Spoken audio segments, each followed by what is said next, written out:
Hi, today we're going to get rid of the quick add in Snapchat. Let's get started by launching our Snapchat application. Click your profile at the upper left corner of your screen. If we go to My Friends, we can see there are lots of profiles in the quick add. And to remove them, let's go to Settings. Scroll down and tap See Me in Quick Add. Make sure that this Show Me in Quick Add is grayed out so you will not appear at another Snapchat's quick add. Then go back, scroll down a little bit, and tap Contact Syncing.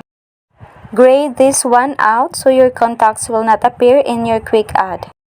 Select Delete All Contacts as well so your contact will no longer sync to Snapchat.